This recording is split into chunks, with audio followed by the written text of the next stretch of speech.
Alright, what is up YouTube? So today I'm going to be discussing the deck that I've been playing ever since the ban list drop, and that is Eldlich. Now before I get started, I want to make a few disclaimers. One, I don't think there's a definitive best deck. I know a lot of people is like, oh, Drytron's best deck, oh, Virtual's best deck, Eldlich best deck, like Zoo best deck. No, I don't think there's a definitive best decks. I think there is 4 really strong decks. And then we have Rogue and, all that other stuff, tier 2, tier, 3 and stuff like that. I don't think there's a definitive best deck. I think there's more of a triangle format, kind of a square format, to where Eldlich beats Virtual Worlds beats Drytron, and then Drytron beats, Eldlich, and then we have kind of like Zoo in the middle that kind of loses to Drytron somewhat. Kind of loses the Virtual World but beats Eldlich, something like that. So that is basically what the format is. And before we get like any meta shifts or new cards in the format. And then thirdly, I do want to say that this is a 40 card list. The cards at the bottom, the 5 cards that you see, is just kind of discussions I'm going to talk about after the deck profile. So I'll kind of talk about the deck profile, then I'll talk more in depth, and then kind of give the checks and counters and how you can play around them and how you can beat the deck. So let's move forward. The one hand trap that I'm playing is Ash Blossom and Joy Spring. You only really need Ash Blossom. You can also play Ghost Bell if you want to side Mistake. I know a lot of people don't want to main Floodgates because they're kind of bad going second. But also, if you really wanted to, you could play Summon Limit in the main. I'll get into the whole discussion on it in a bit. But Summon Limit is actually really good going second as well, because Drytron, all they end on is like Vanity's Ruler and maybe Herald of Ultimateness and stuff like that.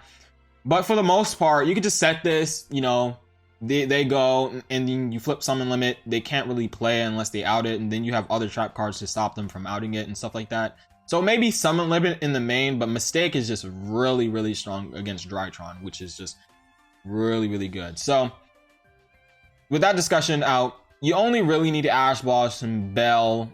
If you really wanted to do a metal call, you could like main deck Droll, but for the most part, like Ash Blossom is the most versatile hand trap. Ecclesia, really good for getting punishment, which a punishment is like the best trap card, one of the best trap cards in the game right now, because it's just like a double pop. And you can also send stuff like Omega, which I'll get into in a bit, but it can also put back cards like Drytrons, Virtual Worlds, any card in the graveyard in general. It's just like really, really nice. I don't play Fleur de Lis. You could probably play Fleur de Lis in the side to out like Dragoon, but for the most part, like it's not worth the brick, honestly. I cut it for something like Called by the Grave that's just better as a one-of. And then we have the Golden Lord. I know a lot of people play 2 Golden Lord. I know a lot of people play like maybe 1 if they're playing like a mix of other decks. I think Eldlich is better as a pure deck, or like having like a pure deck with like a supplemental engine like Ecclesia and the Dogmatika cards. But for the most part, you want to max out in Golden Lord. It's really good going second. It's really good in the grind game, and overall it's just like a really good card. You don't like, this is your boss monster basically. You want to max out on this, you want to have access to it. And the only way this card is bad in this deck, at least this build, is when you open multiples. And I don't know, like having this in circulation is better. I'd rather like open 2 than have like 2 in my deck, because if you get hit by an Ice Dragon Prison, like sometimes you can't, if you're playing like an engine, you don't have like White Destiny, or you're playing like 1 White Destiny, and if they well time this Ice Dragon Prison and they banish both your lords, you're done. Like your whole engine is done. So having 3 copies of this lord is just really good. And sometimes you can't play around the Ice Dragon Prison. Sometimes you have to go for game, or you have to push through for damage, and playing into the prison is just like, it's really punishing for your opponent. So having the utility of having 3 of the Golden Lord is just really, really nice. Then we have the one Called by the Grave. As I said before, I cut the Fleur de Lis. It's not really good. Like Called by the Grave is much better as a one of. It's like really good. There's a reason why this card is at 1, because it just hits everything. It hits hand traps, it hits Drytron cards, it hits virtual cards in the graveyard. It has so much utility as a card, and it stops it for the end of the next turn. So that is just, ooh baby, this card is just super good, super good. If it was at 3, I would play 3, but it's not at 3, it's at 1. But Next card, Curse Outland, mandatory search card, really good. Gets these cards in the graveyard so you can get more of your X elixirs. Then we have the other elixirs that a lot of people cut from their decks. Black Awakening and White Awakening. I've swapped through these cards. I played 1 Black Awakening at one point. I played 3. And then White Destiny, I played like 1 and then 3. I went with the whole 2 and 2. I think they're really good. Like the Black Awakening is good early game, but late game is like really terrible. It's only really good to send with Lord. And then White Destiny is like really, really bad early game, but you know, late game, this card is like amazing, especially to play around something like Ice Dragon Prison. That's just, ooh, it's really nice. So I just went down to 2 and 2. It's really good, and it kind of, you know, it plays around the whole like copies of cards that I have in my deck. So you see a lot of 3 of, so like fitting these from, because I could play like 3 of this or 1 of this and then 3 of this and then 1 of this, but like 2 and 2, like the 4 extra copies I have in my deck to play like these cards, having like 2 and 2 is just really, really nice. And then for the next card, Extravagance, mandatory, Conquistador, mandatory, Punishment, one of the best trap cards in the game, as well as Ice Dragon Prison. You kind of have the max on these. Scarlet, best card in the deck. And then yeah, Hakero 3 of, definitely in the pure build. I know a lot of people cut this down to 2, but I feel like, especially with Drytron in the game, like you just definitely need 3 in circulation. And then for the next card, we have Guardian and Golden Land Forever. I know a lot of people don't play these cards, but I'll give my reasoning. Golden Land Forever is really important for 2 reasons. 1, Golden Land Forever shuts down games. Like if they're in a top deck situation, they can never top deck in like out of a situation. Like Golden Land Forever shuts down that. That is why it's really, really strong. Another reason is that it stops these blowout cards from beating you. If you play against a combo deck or a going second deck like Dinosaurs, and they Lightning Storm you, you will lose. You will lose the game. You need Golden Land Forever for these blowout cards. Otherwise, you will lose. That is why you play Golden Land Forever, especially in the pure build. I don't know about the whole mix of Zeus and, you know, Rockin' and stuff. You could probably put up negates with that or make Zeus or something like that. But Golden Land Forever, definitely really good for blowouts and for shutting down games or closing out games. And then we have Guardian. Guardian is good for 3 things. It's really good to send with Curse Outland. You don't want to send like a Hakero or a Conquistador ever, unless you have to. So having something like Guardian is really good to have in circulation, to send, to get to your elixirs. It's also really good to send with Lord, which is also really good. It's also a really good target to have instead of, you know, having circulation through your Golden Lands and your elixir. Having a really good number of Golden Land and elixirs is really nice. So you can have your engine in circulation. That is just really good. That's why I play a significant number of elixirs and Golden Lands. So having 9 copies of this and then having, you know, 7 copies of this is just really, really nice. And then the third thing is like having an out Dragoon. Like a main deck out to Dragoon is just really important because you don't want to go game 1 auto lose to Dragoon because you don't have an out. So that's why I play both Guardian and Prison. They are your outs to Dragoon. So if you have your Prison, all you have to do is search your Guardian, set up your Lord, and then you Prison or you Guardian in the battle phase. They probably negate it or they don't. It goes to 0. And then you Prison.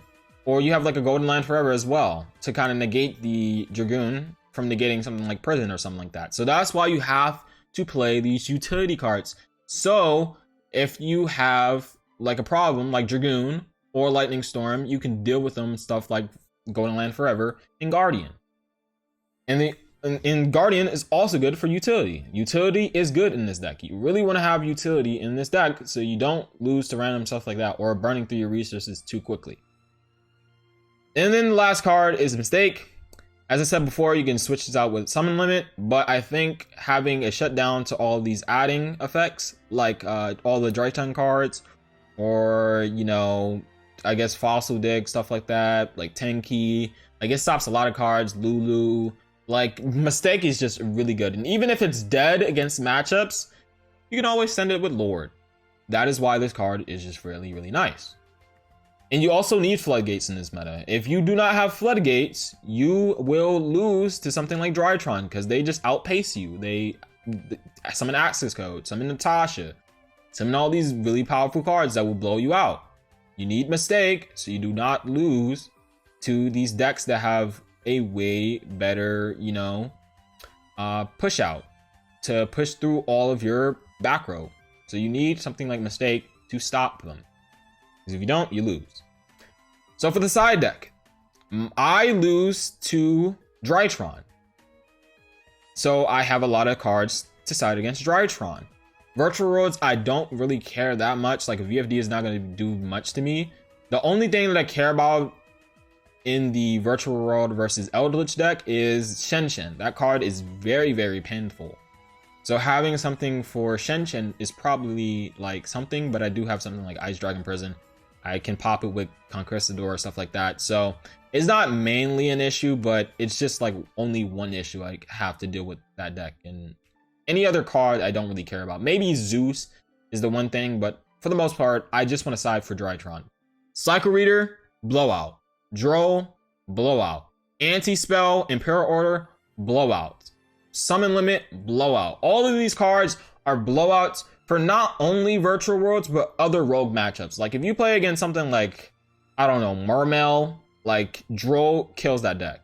If you play against something like ABC, which is a pretty common, rogue deck in the DB ladder, Cycle Reader, blowout. If you play against any combo deck, Infernoble, Dragon Link, Summon Limit is a blowout. Those decks will destroy you because they can push through your back row if you don't have something like Floodgates. That's why you play stuff like Mistake, Summon Limit, Droll. Like these cards are insane. Like you need these cards. And then a pointer, another way to stop something like Red Eyes Fusion, Lightning Storm, Evenly Match. Probably not going to stop Red Reboot. You probably just lose if they Red Reboot you, but for the most part, a pointer, really good. It also snipes the best card in their hand. They have a connector in their hand. Get that out of here. They have something like Alpha. Get that out of here. They have Lulu. Get that out of here. So it's really good for stopping those type of cards. And then on to the extra deck.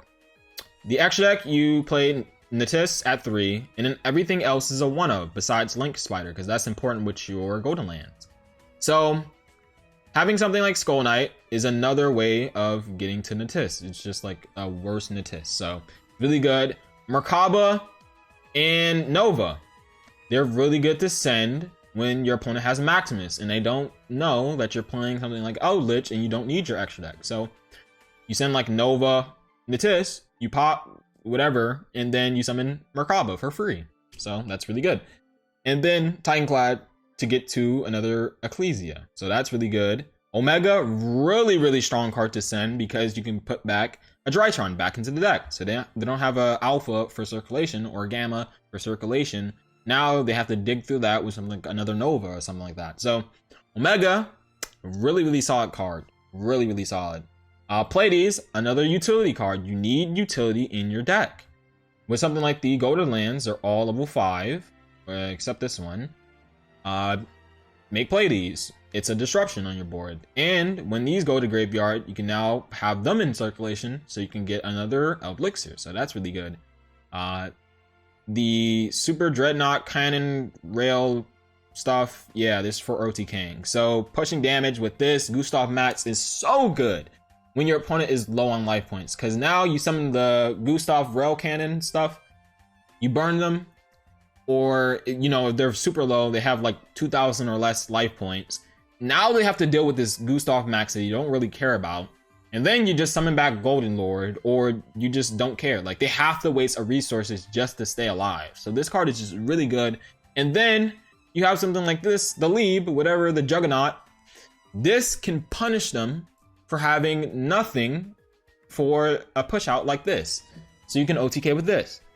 Then for the last, 3 cards, we have the BLS Link, which is just really good because a lot of the decks do not have outs to this. So if you're playing against like Ultra you're playing against Guru, they don't really have a strong out to this, especially if you gain, attack or you banish cards. So Soldier of Chaos, really strong card. It's not really necessary. I don't really summon it that much, but against the more control matchups, having this is just really key. Phoenix, just utility. Being able to hit a back row is really nice. And getting your Lord to the graveyard so you can summon it back with more attack is also really good. So that's really good. And then Link Spotter, really good for your golden lands. So for the counters, the trucks and counters, Bell is something that you can play in your deck. It also stops the Golden Lord. It also stops something like your Sanguine. But for the most part, Bell is so good, but I had to find space for something like Mistake. It's just really good. Lightning Storm, as I said before, this is a blowout against the Eldlich deck. I think this is the best way to beat this deck, is if you play like a combo deck or a going second deck, you Lightning Storm, GG. Like, you don't really have to play against anything. Like, they maybe have like a Bell or an Ash, but you don't really care about that because you have like 5 cards to play with, and you just blow them out. Red Eyes Fusion. Dragoon is a really problematic card for this matchup. And I'll get into Droplets in a bit, but basically, Dragoon is just pretty much an auto win if you don't play Prison or Guardian, or you don't play like something like Droplets in the man or something like that. So this is one way to beat this deck. Evenly Match, another blow to this deck. If you evenly match and then set up your board, you're pretty much winning. Like, this deck cannot come back from you banishing like all of these and not having any Golden Land or Elixirs in circulation. Or even if you just bait them into thinking you have evenly match. Even if you don't have evenly match and you go, okay, battle phase, they're going to activate like Sanguine, or they're going to activate White Destiny to get them in the graveyard. And then you don't have to really deal. You can like deal with the Lord on field with something like, I don't know, like a Book of Moon or something like that. And then you can just bait them into, activating cards just for no reason because they're fearing this, evenly match. So that is really good. And then we have the card that is Forbidden Droplets. Oh boy. This is a card that I have a love-hate relationship with this card. Like, in this deck, it's really solid to send like a Conquistador that's already activated, or sending the Scarlet that you activated, or sending a Eldland, or sending a, Extravagance that's already activated or already uses effect. Is really good. And it's really good to out Dragoon. But the problem I have with this card is that it is really hard to out a board. Like, if they have Dragoon, Savage, Draco Berserker of the 10-year or something like that, just all like 5 negates on board, you just have one Lord to deal with all those cards. You cannot out their board that turn. So you probably have to like set this card, and then like Scarlet activate, like send a Scarlet, send like a monster like Golden Lord, and then like Ice Dragon Prison into like punishment, like get rid of their board. That's like the only way this card is good. Otherwise, you're not gonna break through their board with like Droplets. That's why Droplets is bad in this deck. You should not play Droplets unless you're playing a supplemental engine like Zoo to break through their board, or Rockets or something like that, or Dragoon. And even then, as I said before, I really do not like playing other engines in this deck, because if you only draw like a Golden Land, or you only draw a Sanguine, then like these cards don't matter to your opponent. Like, you just ignore these cards. They don't matter. Like, yeah, you're gonna have it in circulation, but it's not a negate. Like, if they're playing like a combo deck, they will push through you and they'll OTK you.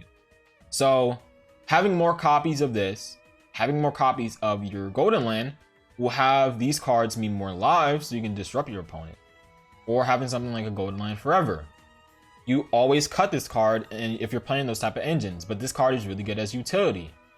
Now, if you cut like these other engines to play those cards, like, you don't have this utility. You're cutting down your Hawk Heroes, which is really good in the grind game. Against something like Drytron, you get to banish their cards. And you don't have a Guardian, so you have to send like a Hawk Hero, so that's, more cards out of your circulation, so you don't have these in your deck, which is really bad. And, playing like 60, 50 cards, you're not going to see your side deck that much. So cutting it down to 40, cutting all of these cards down to 40, playing like Floodgates, playing outs to Dragoon, because like the lower, mid, high ladder is going to have something like Dragoon. You want to have outs to that, so you don't auto lose game 1. And then having blowouts against your worst matchups. That is how you want to play this deck, and how you are going to beat the meta in any deck. If you're playing Drytron, you probably want to have a side for Virtual Worlds. So you want to play a lot of hand traps. If you're playing Virtual Worlds, you probably want to have a lot of outs to like Floodgates, because you're probably going to lose to something like Anti-Spell or Summon Limit or Mistake sometimes. So overall, I think this deck is definitely one of the best decks in the game. I think it's like the top 3, as I said before. It's like a triangle format. I definitely think that Eldlich is, it's not worse than Drytron and Eldlich. I know, or Drytron and Virtual Worlds. I know a lot of people are like, oh, Virtual best deck, Drytron best deck. There's nobody saying Eldlich is the best deck. But I think that the 3 best decks in the game, Eldlich, Drytron, Virtual Worlds. Virtual Worlds is probably the most represented deck, which is why people say it's the best deck. And then we have Drytrons as like the low-key, no one knows how to play this deck type argument. I think the deck is really good, but I don't think it's the best deck because there's a lot of counters to the deck. As I said before, Droll, Taco Reader, Summon Limit, Mistake are just auto wins against this deck. So it's not unbeatable, as I said before. Like, these cards will blow you out and you will lose if you don't have an answer to these type of cards. And then we have something like Eldlich. If you hard lose to something like Lightning Storm, you're gonna lose to that. If you lose to something like Evenly Match, you're gonna lose to that. So these decks do have checks and counters to them, but they are still super stronger than all these other decks like Zoo. I think, all 3 of the decks are stronger than Zoo. And I think Zoo is like tier 2. Praying Kids, the deck it's really solid, but all you have is like a Regeki and the Rooster, the Heavy Storm Duster, whatever it's called. That deck is good, but if you play more hand traps, then you're more susceptible to hand trap. So it's kind of like, it's strong, but it has a lot of counters to the deck, and you probably lose to 1 hand trap if not, like a lot of combo decks will push through your 2 Raigeki. So and then for like the tier 3, there's like ABC, like the rogue stuff like Emancipators and other stuff like that. You have Guru, Numeron, stuff like that is like tier 3 to /rogue. And then you have PKs and stuff like that, which is really, really decent. But overall, I think Eldlich is pretty strong. You're gonna have to play Floodgates. I know a lot of people hate Floodgates, but it is what it is. You have to play Floodgates in this type of meta where, especially a deck like Drytrons, can just push through all of your resources. So hopefully you guys enjoyed this video. I know it was a long video, but I did want to inform you guys on an Eldlich deck that you will probably want to play if you're more of a control player. I'm not really a control player. I'm more of a combo player at heart. I played Pendulums, I played Emancipator last format, I played Mermail for some godforsaken reason, but yeah.